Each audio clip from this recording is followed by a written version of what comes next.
Uma boa tarde aos ouvintes da Rádio Universitária.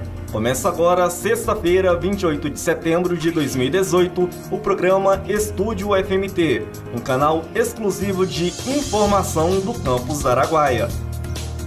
Com a apresentação de Adailson Pereira e reportagem de Vasca Aguiar, o tema desta edição especial são os novos olhares para a terceira idade.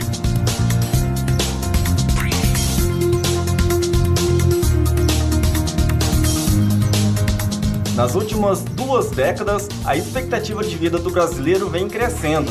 Atualmente é de 75 anos. E com isso, a quantidade de pessoas que fazem parte da terceira idade, que são aquelas com mais de 60 anos, também aumentou. Hoje, são cerca de 26 milhões de idosos no Brasil. Para se ter uma ideia, nosso país tem atualmente 200 milhões de habitantes. A população idosa, portanto, representa 13% desse total.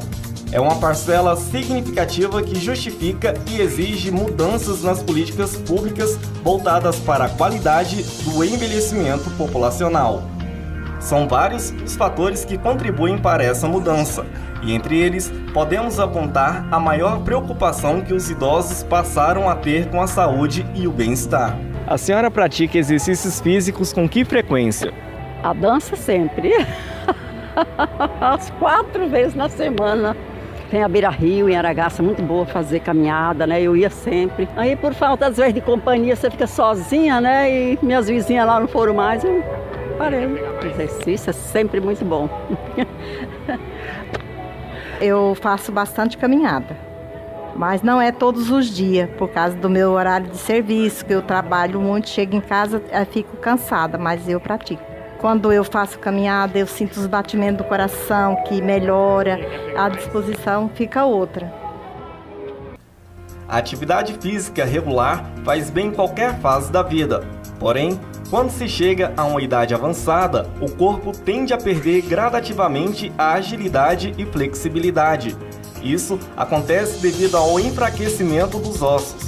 Por essa razão, o exercício físico é essencial para manter o corpo saudável e aumentar a expectativa de vida, e também a sensação de bem-estar.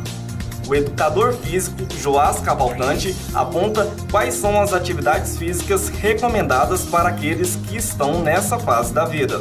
As atividades aeróbias, né? Atividades de baixa intensidade e que tem uma duração um pouquinho mais prolongada. Então essas são as características. E exercícios localizados, exercícios de flexibilidade também são recomendados. De equilíbrio, agilidade, coordenação e força. Porque à medida que a pessoa vai ficando mais velha, ela tem necessidade de trabalhos de flexibilidade, necessidade de trabalhos de equilíbrio e de força.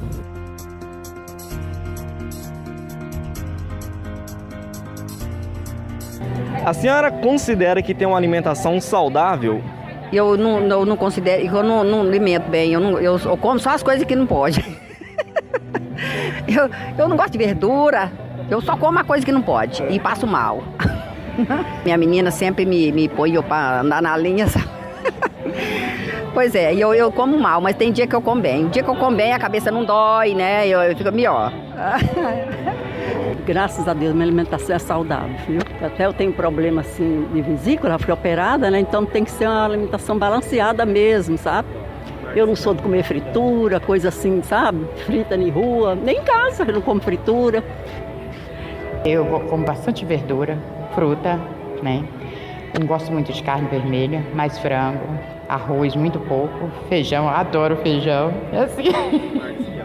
É que se não alimentar bem, logo tá doente.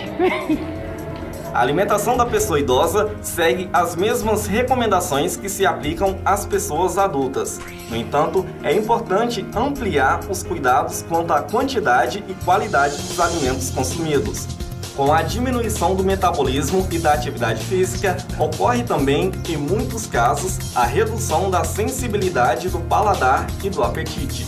A nutricionista Camila Ribeiro nos revela um pouco sobre a relação que existe entre se alimentar bem e ter boa saúde. Se você tem uma alimentação variada, com alimentos maiormente in natura, sem muitos produtos ultraprocessados, você consegue sim ter uma boa saúde, porque esses alimentos vão te fornecer energia, nutrientes necessários e todo aquele amparo físico e psicológico também para você se manter. Porque se você não se alimenta bem e consome altamente alimentos ultraprocessados, que são ricos em sódio, açúcar e gordura, eles vão acarretar diversos danos para a sua saúde. Diante de uma infinidade de opções nutritivas, ela relaciona alguns alimentos específicos que precisam ser consumidos pelos idosos. O consumo de frutas, vegetal verdes folhosos, legumes, alimentos integrais, porque eles ajudam, ao trato gastrointestinal do idoso funcionar de uma maneira correta, porque eles têm, essa parte do organismo deles é um pouco mais lenta, então eles precisam de alimentos que ajudem, alimentos com a maior quantidade de fibras, para que ajude nessa motilidade. A especialista ainda dá dicas do que se deve ser deixado de lado quando o assunto é alimentação. Evitar alimentos ultraprocessados, que são alimentos muito ricos em gordura, em sal, em açúcar. Esses alimentos eles trazem consequências ruins. A geriatria é uma especialidade médica que surge a partir do aumento da expectativa de vida. É o ramo da medicina que estuda a prevenção e o tratamento de doenças relacionadas à velhice. Seu objetivo é oferecer tratamentos, terapias e criação de hábitos que podem prolongar a vida do paciente. A geriatra Aline de Mello explica quem pode procurar um especialista da área e também quais são as principais atribuições dessa especialidade. Qualquer idoso pode ser acompanhado por um geriatra, mas o que mais comumente nós vemos na nossa prática clínica é a procura a partir de idosos com múltiplas doenças e limitações, sejam elas físicas ou mentais. O geriatra, ele busca atuar através de uma avaliação ampla, baseada nos aspectos biopsicossociais e tem como objetivo intervir a fim de se manter nível de saúde e funcionalidade satisfatórios e também de preservar o grau máximo de autonomia e independência do idoso. A médica aponta ainda os principais motivos para que a expectativa de vida do brasileiro tenha aumentado nas últimas décadas. O avanço da medicina tem proporcionado o diagnóstico mais precoce de doenças e, consequentemente, um tratamento em tempo hábil para prevenir complicações mais severas. E também nós podemos observar avanços no surgimento de novas medicações, terapias, vacinas, exames, enfim, tudo isso tem gerado um efeito somatório para aumentar a expectativa de vida e a qualidade de vida da terceira idade. Outro aspecto levantado por Aline é o surgimento de um novo perfil de idoso, diferente daquele que estávamos acostumados a ver. A geração que está se tornando idosa nesse momento, ela é peculiar em relação aos idosos de outras gerações. Esses idosos mais jovens têm demonstrado maior preocupação em envelhecer bem, em manter qualidade de vida, independência, autonomia, em conseguir gerir sua vida e ser totalmente independente. Então isso realmente contrasta com os idosos de outras gerações. Nos últimos anos, diversos estudos têm apontado uma forte associação entre a solidão e a incidência de doenças crônicas em idosos. Pesquisadores da Universidade de Chicago descobriram que o isolamento pode aumentar o risco de morte nas faixas etárias mais avançadas. Carolina Gomes, psicóloga do CRAS, o Centro de Referência e Assistência Social em Barra do Garças, trabalha especificamente com idosos e fala sobre o sentimento de solidão na terceira idade.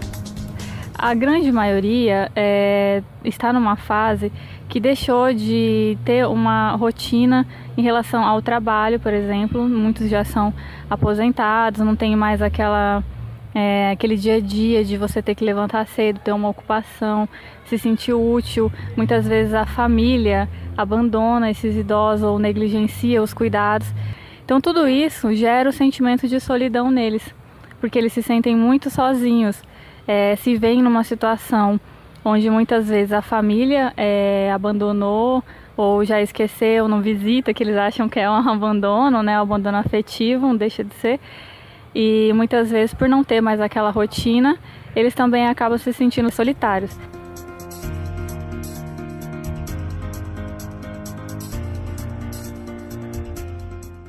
O senhor é casado ou solteiro? Estou divorciado. O senhor se considera sexualmente ativo? Sim, é porque aí a gente tá velho, mas sempre experiente pela vida que Deus trouxe. O negócio, porque tá velho. Não, eu não me sinto velha, me sinto viva. Sou solteira. Os homens hoje em dia deixam a desejar muita coisa, sabe? Não tenho companheiro. E tem um monte de admiradores, mas o homem deixa a desejar um monte de razões. Com o avanço da idade, as mudanças corporais são inevitáveis, porém não afetam necessariamente a satisfação sexual do homem ou da mulher. Por isso, pessoas idosas podem ter uma vida sexual prolongada e viver experiências prazerosas. A pesquisadora norte-americana Rosemary Hogan, especialista em sexualidade, afirma que essa atividade deve ser entendida como parte de todo indivíduo e em qualquer fase da vida. No CRAS de Barra do Garças, por exemplo, existe um baile semanal dedicado ao público da terceira idade. E é lá que os idosos da região se encontram e muitas vezes acabam surgindo novos casais e novas possibilidades de relacionamento, como conta a psicóloga Carolina Gomes. Não é porque eles estão na terceira idade ou porque eles estão envelhecendo que eles não vão se apaixonar, que eles não vão sentir afeto positivo por outras pessoas. Isso não quer dizer nada, né? Então muitos deles aqui no forró, inclusive, paqueram, namoram, flertam. Isso é super comum e a gente incentiva que eles vivam isso plenamente na vida deles, porque a vida não acabou, a vida continua, né? A geriatra Aline de Mello fala sobre a sexualidade na vida dos idosos. O sexo na terceira idade ainda é um tema que enfrenta muitos tabus, tanto pela sociedade geral e até mesmo pelos profissionais de saúde. Mas é algo natural e inerente do ser humano. E somado a isso, existem muitas terapêuticas que auxiliam inclusive os idosos que têm algum grau de disfunção sexual. Então, nessa fase de vida, é possível sim manter uma vida sexual ativa, e isso é uma visão geral do geriatra. Um novo olhar para a terceira idade, atento e mesmo carinhoso, é no final a maior garantia de uma transição tranquila nesta dinâmica inevitável da vida humana. O que você quer ser quando crescer? Esta é a pergunta que todos nós ouvíamos quando éramos crianças. Agora, somos nós que devemos questionar como queremos estar quando envelhecermos.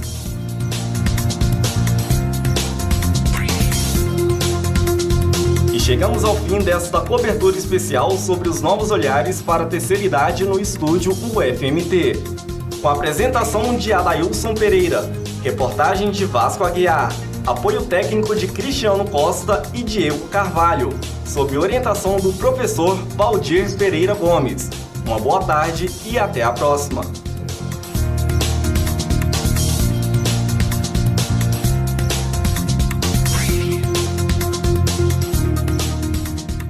Rádio Universitária, sintonizando o conhecimento.